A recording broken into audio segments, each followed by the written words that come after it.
મૂળ ઠાકોર સમાજ આયોજિત સમૂહ લગ્ન અને 25મા સમૂહ લગ્નના આયોજન માટે બ્લડ કેમ્પનું પણ આયોજન કર્યું છે અને સમગ્ર હારીજ તાલુકાના તમામ ગામોમાં ઠાકોર સમાજનું જે બંધારણ બનાવ્યું એ કમિટીને માન્યતા આપવા માટે એટલે આ ત્રિવેણી પ્રોગ્રામની અંદર આપણી વચ્ચે ઉપસ્થિત છે એવા ગાંધીનગરના ધારાસભ્ય અને ક્ષત્રિય ઠાકોર સેનાના અધ્યક્ષ આદરણીય અલ્પેશજી ઠાકોર, માજી મંત્રી આદરણીય દિલીપજી ઠાકોર સાહેબ, આદરણીય બળદેવજી ઠાકોર, હમણાં આપણને સંબોધન કર્યું એવા ચાણસ્માના ધારાસભ્ય આદરણીય દિનેશજી ઠાકોર, આદરણીય ચંદનજી ઠાકોર, સમાજના પ્રમુખ જેવુજી ઠાકોર, દશરથજી ઠાકોર, બળવંતજી ઠાકોર,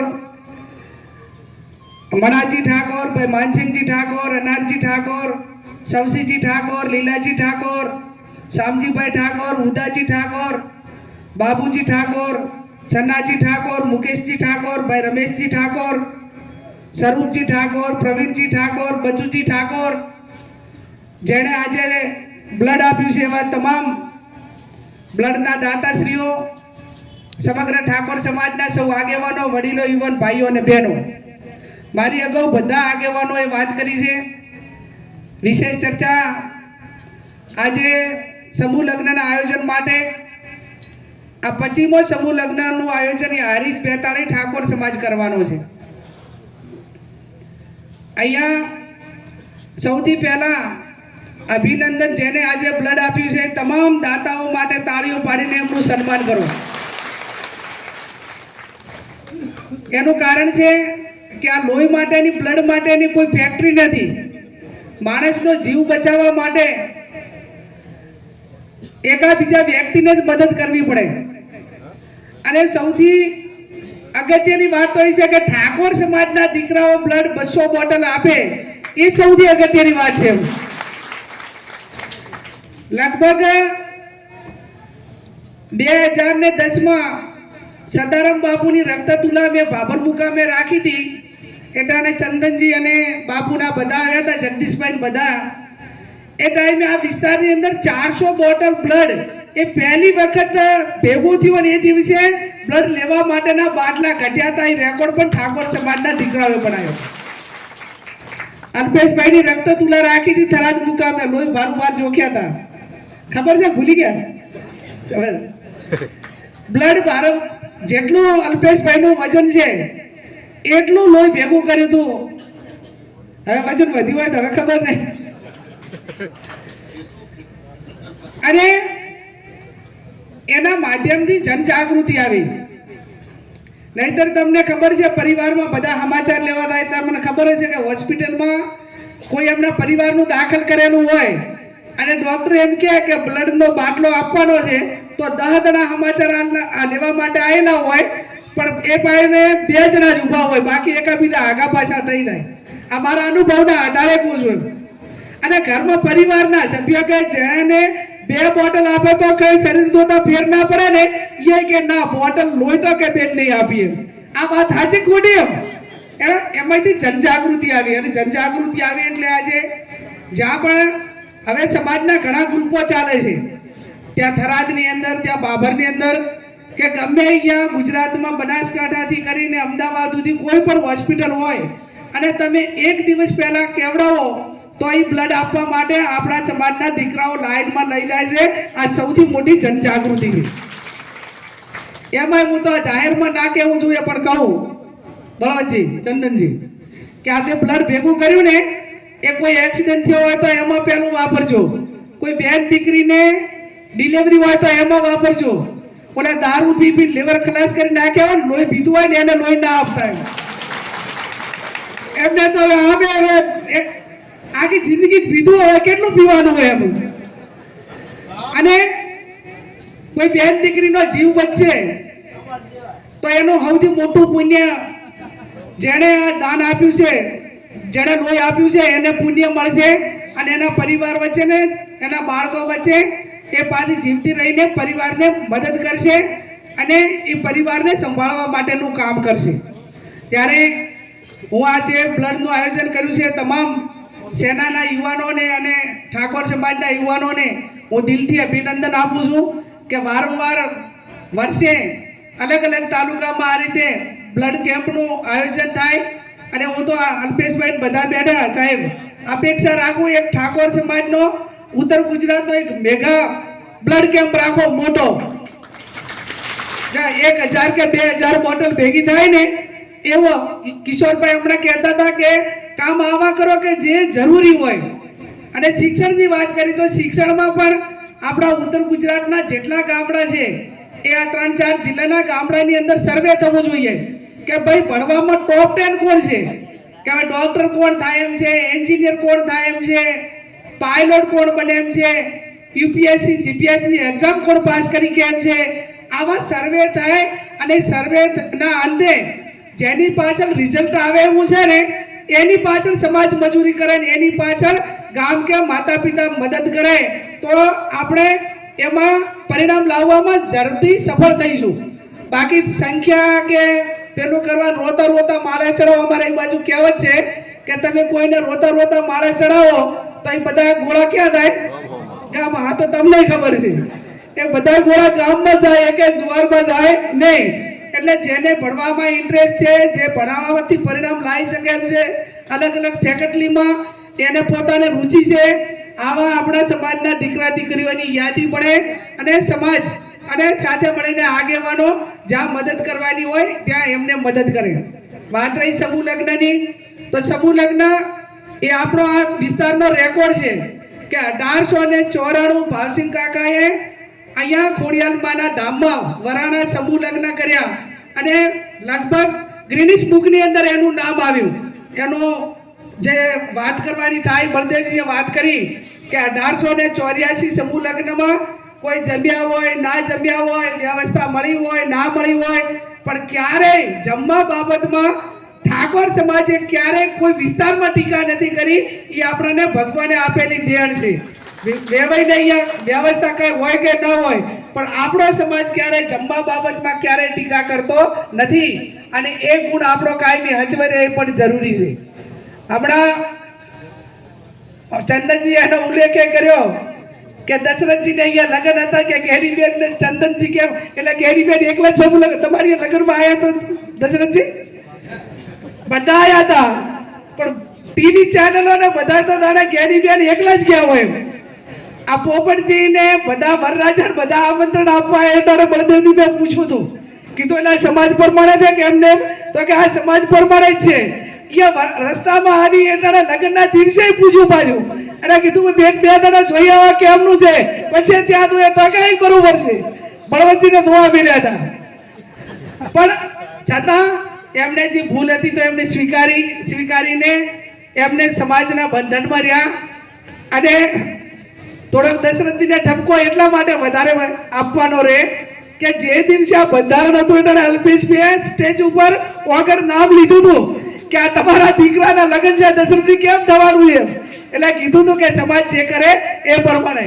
એટલે છતાં પણ નાના મોટી ભૂલ થઈ અને ભૂલનો સ્વીકાર કરીને એ વાતને પૂરી કરી. એ પણ એમની મહાનતા છે. આગેવાનોએ પણ આ રીતે કર્યું એ પણ થોડું જરૂરી હતું. અને સોશિયલ મીડિયાના માધ્યમથી હવે તો આજે બધા આગેવાનો જવાબદાર કિશોરભાઈ ભેગા થયા છો, બરોબર. એટલે હવે જે ભૂલ કરે ને મોટા આગેવાનો પૈસાવાળા તો એને માફ ના કરો, એને હવે સમાજ બારો જ કરો. એમ આ દંડ ભરી નીકળી જાય એમ ના ચાલે. ભાઈ પૈસાવાળા દંડ ભરાવો, પછી આ બધા ભર્યા બેઠા દંડ ભરાવા છે, તો એનો અર્થ એવો થયો આ સમાજના બંધારણમાં કે જે દંડ ભરી કે નથી એના માટે જ આ ટાર્ગેટમાં એવું થાય કે ના થાય. એટલે નિયમ એ સમાજના બંધારણ માટેનો જે કડકાઈથી અમલ થવો જોઈએ એ સમાજના આગેવાનોએ અને સ્ટેજ ઉપર બેઠા એમને ખાસ પાલન કરવું પડે. પ્રજાના પ્રતિનિધિઓ છે એ ક્યાંય ભૂલ કરે તો એનું અનુકરણ, આપણે કોઈક બીજા નાના માણસે ભૂલ કરી હોત તો એનો આટલો ઇસ્યુ ના પડોત, પણ આગેવાનો ભૂલ કરે એટલે સ્વાભાવિક છે કે એની નજર આગેવાનો ઉપર બધાયની હોય. એટલે મહેરબાની કરીને ખૂબ સારું સમાજનું થઈ રહ્યું છે અને ખૂબ સમાજ આર્થિક રીતે દેવામાંથી બહાર નીકળવા માટેનો પ્રયત્ન કરી રહ્યો છે. ત્યારે આપણે એના સાથ સહકાર આપીએ. જ્યાં નાના મોટી ભૂલ થાય હું તો અભિનંદન આપું છું આ ઉત્તર ગુજરાતના ઠાકોર સમાજને બળદેવજી કોઈ ભૂલ કરી નથી કે અહીંયા પહોંચી ગયા નથી એમ એટલે આમ તમારે આમ એ બહુ સારી વાત છે એમ અને એને ખબર પડે કે જો આપણે ભૂલ કરશું તો સમાજના ધારા આપણે અહીંયા આવશે, મીડિયાએ પહોંચી જાય, યુવાનોએ પહોંચી જાય, કમિટી વાળાએ પહોંચી જાય અને એને જે ભૂલ કરી એને માફીએ મગાવે ને એનો દંડ લે. આવું ને આવું ચાલુ રાખજો એવી પણ હું તમારી પાસે અપેક્ષા રાખું છું. હમણાં ઓલા ભુવા નાન તે બધા કંઈક ગઈકાલે 2-3 દી પહેલા કોઈકે કીધું અને એ ભુવા માટે કરીને કોઈ તમે એને કોમેન્ટ ના કરો ને એને ગાળું બોલવાનું સોશિયલ મીડિયામાં એ જે છે એ જેવું બોલાય એવું બોલો, કારણ કે એ જે મીડિયામાં આવવા માટે પ્રયત્ન કરે છે, બધી ટીવી ચેનલોમાં આવવા માટે કરીને કરે છે, એ પોતે મોટો થાય એના માટે કરીને વ્યક્તિગત નામ આપીને કે આ બંધારણમાં જે કાંઈ નાના મોટા ઘર્ષણ ઊભું કરવાનો પ્રયત્ન કરે તો બાકીના અલ્પેશભાઈ હમણાં અમે એમના ક્વાર્ટર ઉપર ગયા તો ખૂબ સારી વાત કરી હતી કે આ સમાજના 17-18 મુદ્દા હતા, એમાંથી એક નાના મોટું ચાક આ ડીજેને બાદ કરતા બાકીના 16-17 મુદ્દા કમ્પ્લીટ પાલન થાય છે એની વાત કોઈ નથી કરતા, પણ ચાક નાના મોટું કોઈ ના સમજે એવા લોકો જ્યારે વાત કરે ને એને ટોપ 10 બનાવે એ વાતમાં કોઈ વજૂદ હોતું નથી. અને ચાકા નાના છોકરાઓ કે કોકના કહેવાથી એ પોતે મોટા થવા માટે સોશિયલ મીડિયામાં આવવા માટે, ટીવીઓમાં આવવા માટે કોઈ આપણા આગેવાનોનું નામ આપીને એ બંધારણને પેલું કરે તો એની નોંધ એ સમાજના બુદ્ધિજીવી લોકોએ ના લેવું, એને તમે વધારે ઓલું કરવાનો પ્રયત્ન કરો તો એ વધારે પ્રયત્ન કરે. હમણાં આપણે પહેલા શરૂઆતમાં ઓલા ડીજે વાળા એ જે હતા ભાઈ આપણે જાબડિયાની બાજુના આપણા યુવાનો હવે એ વારંવાર આખોથી વિડીયા બનાવે. હવે તમને ખબર હશે કે વારંવાર વિડીયા બનાવે અને તમે જુઓ કે રોજની એક પોસ્ટ તો એ એમના પરિવારની હોય છે કે નથી હોતી. હવે રોજ પરિવારની જે એમની ધર્મપત્ની હોય કે દીકરી હોય કે ઘરના સભ્યો હોય એની રોજની એક પોસ્ટ બનાવતા હોય તો એને પોતાના શું છે એટલું સમજી જવું પડે ને, એમાં કોઈએ લાંબુ ઉતરવું ના જોઈએ એમ ભાઈ. રોજની એક પોસ્ટ બૈરાના નામની બનતી હોય એમાં કઈ હોય ને હે, અને એના માટે કરીને તમે આખો દાડો ઇસ્યુ બનાવો તો પછી એ મૂર્ખ કે આપણે બધા મૂર્ખ. અને આ બાબતમાં જે નાના હા અને એના માટે કોઈ લાંબુ એનો ચર્ચાનો મુદ્દો ના હોય ને વિષય ના હોય ને એની પોતાની જે ક્ષમતા બુદ્ધિતા જે એની જે વાત હોય આપણે એની કેપેસિટી સમજી લેવી જોઈએ. એટલે સોશિયલ મીડિયાના માધ્યમથી પણ ક્યાંક નાના મોટો જે પેલું થતું હોય એમાં બુદ્ધિપૂર્વક એનો જવાબ હોય, બુદ્ધિપૂર્વક એની કોમેન્ટ હોય અને બીજા એની કોઈ અસર ના પડે એ બાબતમાં પણ બધા યુવાનોને એને હું વિનંતી કરું છું. ચંદનજીએ વાત કરી કે બેન આપણે 1 વર્ષની અંદર સરનામું, તો હમણાં જ અમે ભાઈને મળી આવ્યા હતા ત્યાં એમના ક્વાર્ટર ઉપર હું, ચંદનજી, બળદેવજી બધાય, અને એમને કીધું છે કે બેન તમે બધા ભેગા થઈ અને મહિનાની અંદર આ સદારામ ધામ માટેની જગ્યા લઈ લો. અને આજે હું તો એમના બધા પાસે અપેક્ષા રાખું કે 3-4 લોકેશન જોયા છે, જો એમાં તમને ટાઈમ હોય તો આજનો દિવસ કોઈને કાઢવા હોય તો છૂટજે, અને નહીતર 3-4 લોકેશન જે છે એમાંથી જે આગેવાનોએ આપણે જે નક્કી કરે એ બધા તમે માન્ય રાખજો 3-4 ઠેકાણે જે જોયું છે એમાં. અને 2 મહિનાની અંદર સદારામ ધામની જગ્યા લેવાઈ જશે અને એનું ખાતમુહૂર્ત પણ ઝડપી થાય એવા અમે બધા આગેવાનો સાથે મળીને કરશું. અહીંયા સમાજની વાડિયા પહેલી વખત બળદેવજી અને ચંદનજીએ ખૂબ સારી વાત કરી કે પહેલાં તો દરેક તાલુકાની અંદર સમાજમાં ક્યાંક મિટિંગ હોય ને તો પહેલાં ક્યાં બેસવું એનો ચિંતાનો વિષય હોય કે ભાઈ આપણે ક્યાં આપણા સમાજની મિટિંગ કરશું. આ હારીજ તાલુકા 42 ગોળ ઠાકોર સમાજે આ સમાજની વાડી માટેની સરસ જગ્યા લીધી છે. એમાં જેણે પણ દાન આપ્યું છે એ તમામ દાતાઓને અભિનંદન આપું છું કે કમસે કમ વર્ષમાં એક વખત ઠાકોર સમાજ અહીં ભેગો થાય, જે કંઈ નાના મોટી સમાજલક્ષી વાત હોય વાત કરે, અને સમૂહ લગ્ન હોય, વિદ્યાર્થીઓને ભણવા માટેની વાત હોય, આ બધું જ એક સમાજની આપણી પોતાની જગ્યા હોય તો એમાં ભેગા થઈને કરવા માટેની એક આપણને સગવડ પણ મળી રહે. ત્યારે ફરી અહીંયા સૌથી આ 3 જિલ્લાની અંદર બંધારણમાં સૌથી વધારે કોઈએ રસ લીધો હોય તો આ 42 ગોળ ઠાકોર સમાજ આ રીતના ઠાકોર સમાજે લીધો છે. એનું કારણ કે આ ચેવુજી, બળવંતજી ને પોપટજી બધાએ દર રવિવારે 10 ગામ કર્યા એમણે, સાહેબ અલ્પેશભાઈ, અને 10 ગામ કરી અને એમની આ 3 જિલ્લાની અંદર 100% ગામની સમિતિઓ બની ગઈ હોય તો એ હારીજ તાલુકાની બની છે. એમને ખૂબ ખૂબ અભિનંદન આપું. આ બંધારણ સમાજે જે બનાવ્યું એ સાથે મળીને બંધારણ બનાવ્યું છે. અને આજે બળદેવજીએ તો ખૂબ ખુલાસાબંધ વાતો પણ કરી કે ભાઈ આ બંધારણ ચાક નાના મોટું ઓલું થાય ને તો બીજાને મીડિયાવાળાને એને બધાને સમાચાર માટે એટલા તૂટી પડે. અને આ સિંગરો માટે એના માટે મારે કહેવું છે કે આપણા પછી 8 સમાજે બંધારણ કર્યું. ઠાકોર સમાજ પછી બનાસકાંઠામાં આ વિસ્તારમાં બાકીના 8 સમાજે બંધારણ કર્યું. તો રબારી સમાજે કર્યું, જાગીરદાર સમાજે કર્યું, ચૌધરી સમાજે કર્યું, બ્રાહ્મણ સમાજે કર્યું, નાઈ સમાજ, અલગ અલગ સમાજોએ કર્યું. તો આ બીજા કોઈ સમાજમાં સિંગરો બીજા નહીં હોય? બીજા કોઈ સમાજમાં બધે જ અને તમામ સમાજે ડીજે માટે 8 સમાજે પ્રતિબંધ કર્યો. તો એક પણ સમાજનો અવાજ ના આવ્યો ચાય કે ભાઈ અમારે ડીજે વગાડવું છે, અમારે સિંગર લાવવા છે, અમારે લાઈવ બધા ઓલા ગરબા રાખવા છે. આવા બીજા 7 સમાજમાંથી ક્યાંય અવાજ આવ્યો નથી. માત્ર કોઈકના માધ્યમથી 1-2 માં. અને આપણો સમાજ એ 99% આપણો સમાજ પેલું કરે છે. આ તો કાંઈક કરીને ઠાકોર સમાજનું બંધારણ તૂટે અને પાછો સમાજ દેવામાં આવે આવી આશા રાખવા વાળા ચાકને ક્યાંક ઉશ્કેરે છે અને આપણા વાળાને ચૂંટી ભરીને આ કરવા માટે પ્રેરિત કરે છે. પણ એમાં ટાઈટ રહેવાનું, બધા ટાઈટ રહેવાનું કે નહીં રહેવાનું? બસ તો એમાં બધા ટાઈટ રહેજો. અને આ સમૂહ લગ્નની અંદર જ્યારે તમે બધા આયોજન કરો છો ત્યારે વધુમાં વધુ સમૂહ લગ્નમાં નવદંપતિ જોડાય, સમાજના ખર્ચા ઓછા થાય. અમારે એ બાજુ તો હવે અમે એવું ચાલુ કર્યું છે કે જ્યાં ઠાકોર સમાજના મોટા ગામ છે, જ્યાં 5-5 હજારની વસ્તીવાળું ગામ છે, ત્યાં ગામના સમૂહ લગ્ન કરી નાખે. બધાને લગ્ન પોતાને ઘરે કરવાનો અને જમણવાર બધાનો એક ઠેકાણે રાખવાનો. એનું કારણ કે ધાન ફિક્સ છે, એની અંદર દાગીના ફિક્સ છે, એની અંદર દાયદો ફિક્સ છે. એટલે કોઈ અસમાનતા રહેવાની નથી. બધું એક જ જેવું છે. એનું જમવા માટેનું મેનુ ફિક્સ છે. આ તો એક ઠેકાણે પેલું કેમ નતું થતું કે એકને દાયદો વધારે હોય, એકને ઓછો હોય, જમવામાં મેનુ અલગ અલગ હોય, મેળ આવે, બોલા ધાન વધારે હોય. આ તો હવે બધા જ આંકડા ફિક્સ છે. અને બધા આંકડા ફિક્સ છે ત્યારે આવનાર સમયની અંદર સમૂહ લગ્ન એ સમાજના ખર્ચો બચાવવા માટે કરીને જે ઉત્તમ આપણી પ્રણાલિકા આપણા આગેવાનો ભાવસિંહ કાકા અને ચંદુભાઈ, આપણા ભાઈ પેલા ભાવસિંહ કાકા, શું નામ આપણે મોટી ચંદુરવાળા ને હે, 2 ભાવસિંહભાઈ, એ પહેલા સમૂહ લગ્ન અમારા દિયોદર 1996 માં કર્યા ને ત્યારે ઈ આવ્યા હતા અને એમને બધું આ શીખવાડ્યું હતું કે ભાઈ સમૂહ લગ્ન કઈ રીતે કરવા. હું એની સાક્ષી છું કે પહેલું સમૂહ લગ્નનું નામ લેવા હતા ને તો ગામની અંદર કોઈ ખાટલો ના ડાળતા એમ કે આવું તો હોતું છે.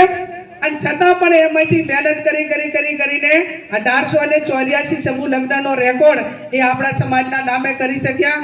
અને સમૂહ લગ્નના માધ્યમથી લાખો હજારો કરોડો રૂપિયા પણ સમાજે આર્થિક રીતે એ પરિવારોને બચાવી અને ક્યાંક ને ક્યાંક સારું કામ કરવે ને એકતાના દર્શન કરવા માટેનું કામ કર્યું. હમણાં આપણે 26 તારીખનો ઉલ્લેખ કર્યો કે 26 તારીખે આપણે એક સ્ટેજ ઉપર ઠાકોર સમાજ ત્યાં અલ્પેશભાઈના સાનિધ્યમાં ભેગો થયો. વાગડ મુકામે આખો સમાજ એક સ્ટેજ ઉપર આવ્યો. તો અત્યારે ઉત્તર ગુજરાતમાં એવું લાગે છે કે હવે નીચેના કાર્યકરોને કામ કરવા માટે ખૂબ સારી એમને પોતાને આમ મોકળું મેદાન મળે છે. ક્યાંય અગવડતા નથી રહેતી. આ બધા એક સ્ટેજ ઉપર આવે ને તો સમાજનું શિક્ષણનું કામ હોય, સમૂહ લગ્નનું કામ હોય, બીજી પણ સમાજની વ્યસન મુક્તિનું કામ હોય તો એકજૂટ થઈને કરવા માટેનો જે પ્રેરણા એક મજબૂત એક કડી બંધાણી છે. નહીતર જો એક જણો કામ કરવા જાય તો બીજા સંગઠન વાળો ના પાડે, બીજો ના પાડે તો કોંગ્રેસ વાળો ના પાડે, કોંગ્રેસ વાળો ના પાડે ભાજપ વાળો ના પાડે. એટલે બધું આમ અલગ અલગ થઈને આખું વેર વિખેર થયું હતું. અને સદારામ બાપુના આશીર્વાદ થકી જ્યારે આખો સમાજ એક મંચ ઉપર આવ્યો છે એટલે હવે આપણું આવનાર સમયની અંદર કામ એ બ્લડ કેમ્પ હોય, સદારામ ધામ હોય, સમૂહ લગ્ન હે 17મો કયો લેવો છે? અચ્છા, પણ એ તો હવે ગુલામ થશે, પણ આપણે એને અત્યારથી કરીને વાત ચલાવીએ ના. પણ હવે કંઈ કરવાનું રહેતું નથી મુદ્દામાં. આમાં એવું લખીને આપે છે કે અત્યારે આ કાંઈ આ મુદ્દો ચર્ચાનો વિષય નથી કે રિસેપ્શન, પણ હવે દશરથની નાવ ઉપરથી બધાને ખબર પડી જાય કોઈ કરશે નહીં, એટલે આમાં કઈ મુદ્દો લેવાની જરૂર હે? ના ના, એટલે લીધું ને કે ભાઈ તમે જમણવાર એ સમાજે નક્કી કર્યું પ્રમાણે જ જમણવાર કરવાનો રહેશે અને એનાથી અલગ કોઈ રિસેપ્શન કરવાનું રહેશે નહીં. એ તો પહેલા દાડે જ નક્કી કર્યું હતું, પણ થોડુંક ક્યાંક આ થયું એટલા માટે કરીને આ થયું. અને બાકીનો આવનાર સમયની અંદર જે મુદ્દાઓ એડ કરવાના થતા હોય કે એની ચર્ચા કરવાની થતી હોય તો 4/1/2027 રોજ જ્યારે આપણે બંધારણ દિવસની ઉજવણી કરશું એ દિવસે બધા જ ત્રણેય જિલ્લા ભેગા કરી અને એ ટાઈમે કરીને સમાજના આગેવાનો આપ સૌની સાથે ચર્ચા કરીને વાત મૂકવા માટેનો પ્રયત્ન કરીશું. અહીંયા ખૂબ મોટી સંખ્યામાં તમે બધા હાજર રહ્યા અને આ ત્રણેય જે કાર્યક્રમો છે એ કાર્યક્રમ સરસ મજાના કર્યા. બધાને અભિનંદન આપું છું, ગામની કમિટીને અભિનંદન આપું છું, કેમ કે તમને હવે બધાને એક જવાબદારી ગામ લેવલની તાલુકા લેવલની હોપી છે. એ સામાજિક જવાબદારી પૂરેપૂરી ખંતથી નિભાવીને સમાજને ઉપયોગી બનો એ શબ્દ સાથે આપ સૌનો ખૂબ ખૂબ હૃદયપૂર્વક આભાર. આભાર બેન.